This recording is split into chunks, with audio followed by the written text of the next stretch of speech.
RTI 1 vous informe. Hier samedi à l'université de Mans, le chef du gouvernement a salué la discipline dont font preuve les étudiants de la région du Tongui. Amadou Gon Coulibaly a en outre indiqué la reprise des travaux d'achèvement de la cité universitaire, du restaurant et du démarrage en 2020 des travaux d'extension de l'établissement. On voit tout cela avec Alexis Ouedraogo. Un amphithéâtre plein à craquer. Ce samedi, le chef du gouvernement est à l'université de Mans. L'institution compte quelques milliers d'étudiants dans les secteurs des mines, géologie, énergie et technologie. C'est la seule université de Côte d'Ivoire qui respecte le calendrier académique. Depuis notre ouverture en 2016-2017, nous avons respecté le calendrier académique. 2017-2018, nous avons encore respecté notre calendrier académique. Amadou Gon Coulibaly salue les résultats de l'université et l'excellence de son fonctionnement. Il a surtout invité les étudiants au travail bien fait. Je suis fier.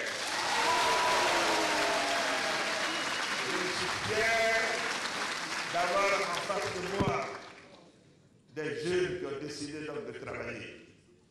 Mais également quand on m'indique la discipline qui est la vôtre, la tenue dans laquelle vous venez à l'université, qu'il n'y a pas de syndicat ici pour perturber l'école, que vous êtes en dialogue permanent avec vos autorités pour régler les problèmes. Je suis encore plus fier de vous. Avec ce que je viens d'écouter et d'entendre et de voir ici à Mans, je sens la naissance d'Ivoiriens nouveaux. Bonne nouvelle pour l'université, le déblocage d'une enveloppe de 50 millions de francs CFA pour la reprise des cours des étudiants ingénieurs en énergie. Mieux, le chef du gouvernement annonce pour bientôt l'ouverture de la résidence universitaire. On ne peut pas concevoir un campus universitaire sans cité universitaire. Alors, je veux prendre ici l'engagement devant vous. Puisqu'on m'a dit que là, il n'y a pas de problème budgétaire, c'est un problème de trésorerie. Nous travaillerons à régler ce problème pour que les travaux reprennent et que dans 45 à 60 jours, nous ayons la cité universitaire qui soit ouverte. La visite a été aussi l'occasion de planting d'arbres et d'inspection du restaurant de l'institution flambant neuf. Cap sur le village de Guillepleu, les populations ici reçoivent l'électricité. Depuis que je suis né, c'est la première fois qu'il y a eu l'électricité dans mon village. Et je suis le premier chef à avoir ce courant dans le village. Amadou Gon Coulibaly réaffirme la volonté du chef de l'État d'améliorer la condition de vie des populations. Aujourd'hui, c'est la mise sous tension. C'est donner de l'électricité donc, au village de Guillepleu, un village qui compte environ 905 donc, habitants. Donc c'est la mise en œuvre du programme social du gouvernement, puisque le chef de l'État a décidé que tous les villages de plus de 500 habitants soient électrifiés. Sur le chemin de son grand meeting de Danané, escale à Sangouiné pour communier avec les populations, une population sortie nombreuse dans toute sa diversité. Toujours à l'agenda du Premier ministre, Amadou Gon Coulibaly a aussi rencontré la chefferie de la sous-préfecture de Gboné, une localité où il a procédé à l'ouverture de la vanne de raccordement au réseau d'eau potable d'une dizaine de villages. Herman Guivet. Bienvenue à Gboné, 22 km de Mans. Une ambiance des grands jours règne dans le village. Il reçoit un invité de marque, le chef du gouvernement, Amadou Gon Coulibaly. Opportunité pour le Premier ministre d'échanger avec la chefferie traditionnelle et de rassurer sur l'engagement du gouvernement à œuvrer pour le développement. Les liens entre nous et les fils du Tongui et les filles du Tongui sont des liens qui sont donc anciens et que nous devons continuer donc d'enrichir. C'est le message que le président m'a demandé donc de vous passer. Oui, concernant le développement, n'ayez pas donc de soucis. C'est notre travail. Nous travaillerons donc tous les jours pour que demain, soit toujours meilleur à aujourd'hui. Qu'après-demain, vous soyez toujours encore mieux que hier. Ça, c'est notre travail. Vous pouvez faire confiance à l'équipe mise en place par le chef de l'État et au chef de l'État lui-même qui guide cette équipe pour que nous améliorons au quotidien vos conditions de vie et vos conditions d'existence. Mais pour cela aussi, il faut que notre pays soit en paix et que la cohésion sociale dans notre pays soit forte. Puis cap sur la place publique où les populations attendent d'être les témoins privilégiés de l'ouverture des vannes, un geste qui leur permettra de bénéficier désormais de l'adduction en eau potable.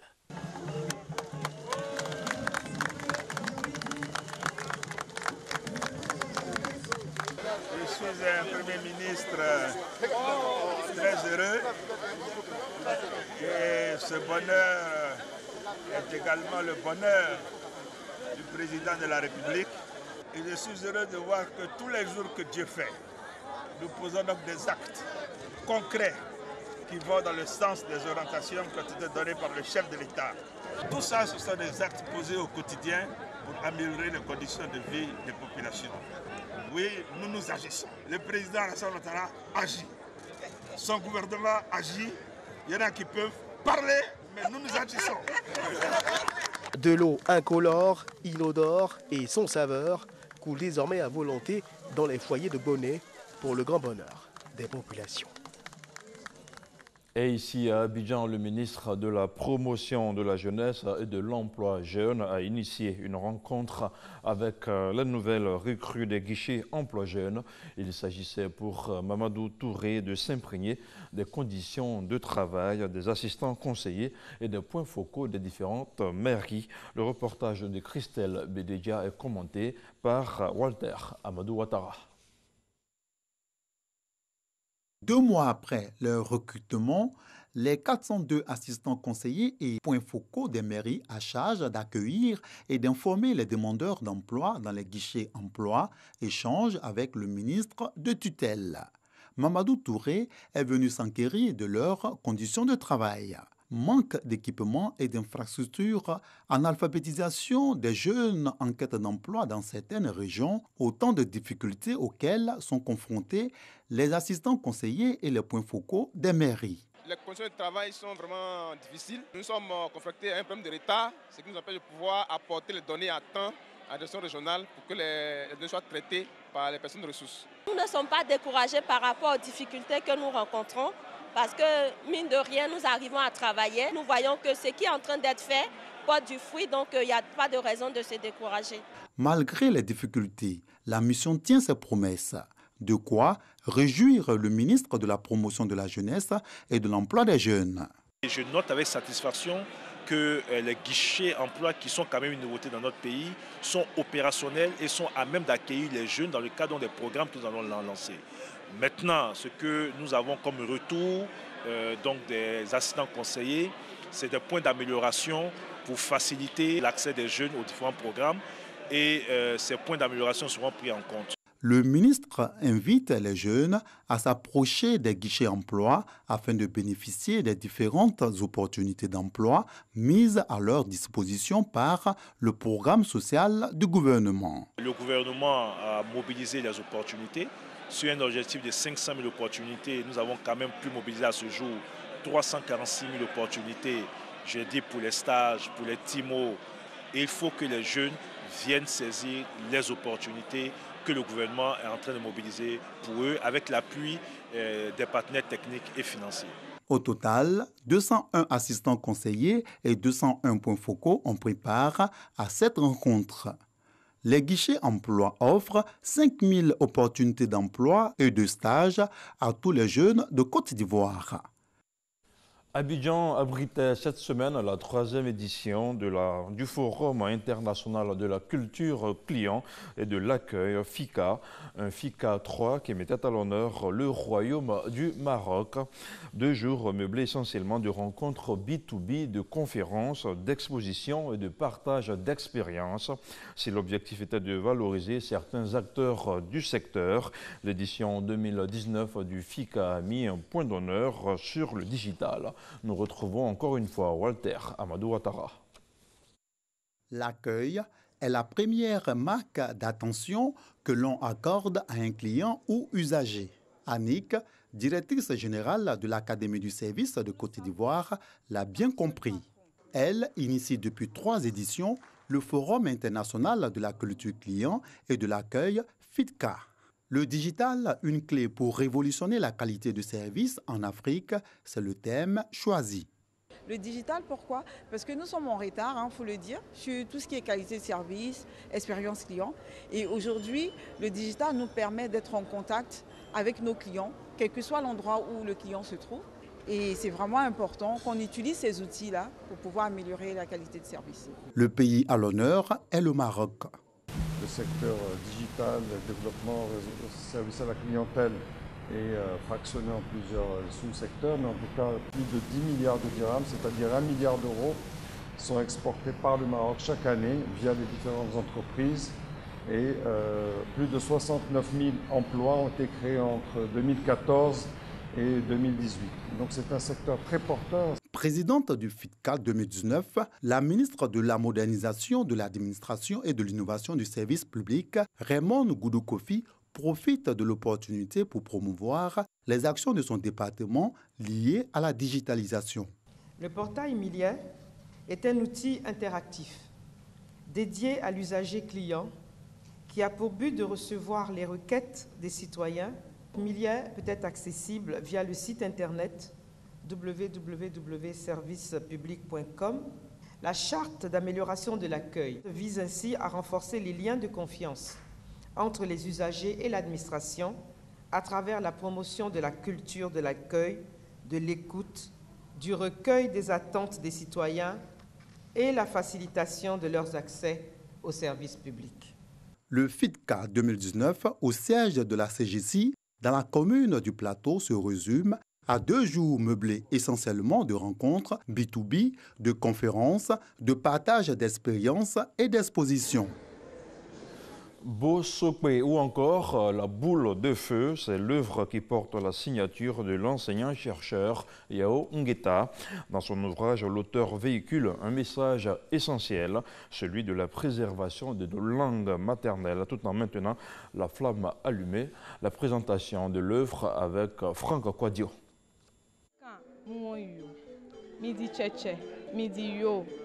Un extrait de l'œuvre plurilingue Bosokwe. Des vers et des rimes en langue Agni, une langue de l'Est ivoirien. Nadia est doctorante en espagnol. Le lien à sa langue maternelle, elle ne l'a jamais rompu. Moi, je suis une personne comme toute autre. Il n'y a d'égal que moi-même. Mon portrait le plus ressemblant, c'est moi-même. Il faut faire la promotion des langues. Il faut que nos langues soient reconnues au niveau national et international pour ne pas qu'elles se meurent. Un attachement qui l'amène à s'inscrire dans la promotion de la culture aux côtés de cet homme, Yao Ngeta, auteur de Bosokwe ou La boule de feu. Les peuples ne valent que par leur culture, leur langue, leur identité. Si vous la perdez, votre identité, vous n'êtes plus rien. Or, un élément important, c'est la langue, la culture, les noms, les us et coutumes, les habitudes. Bosokwe, La boule de feu, scruté par plusieurs angles de lecture. Le livre est au centre de ce café littéraire. Nous sommes au Festival des langues d'Abidjan Festilang. Déjà, notre loi fondamentale, en son article 101, stipule la promotion de nos langues. Le ministère qui a en charge la promotion du patrimoine culturel de ce pays, et qui est le ministère de la Culture et de la Francophonie, est en train d'œuvrer fortement à travers des séminaires, à travers des ateliers, pour qu'un décret puisse être achevé. Le décret existe déjà, il est en train d'être peaufiné. Bosokwe est une œuvre hybride, poétique mais aussi prosaïque, déclinée à travers plusieurs traductions, le français et l'espagnol. Yao Ngeta, l'auteur, veut ainsi conserver l'universalité de son message. Au chapitre de l'actualité internationale en Algérie, c'est hier samedi qu'expirait à minuit le délai pour déposer sa candidature à l'élection présidentielle du 12 décembre prochain. Plusieurs candidats se sont succédés au siège de l'organisation indépendante chargée d'organiser les élections. Parmi eux, Ali Benplis, 75 ans, ancien chef de gouvernement et 2 fois déchu à la présidentielle, face à Abdelaziz Bouteflika, qui a confirmé sa candidature.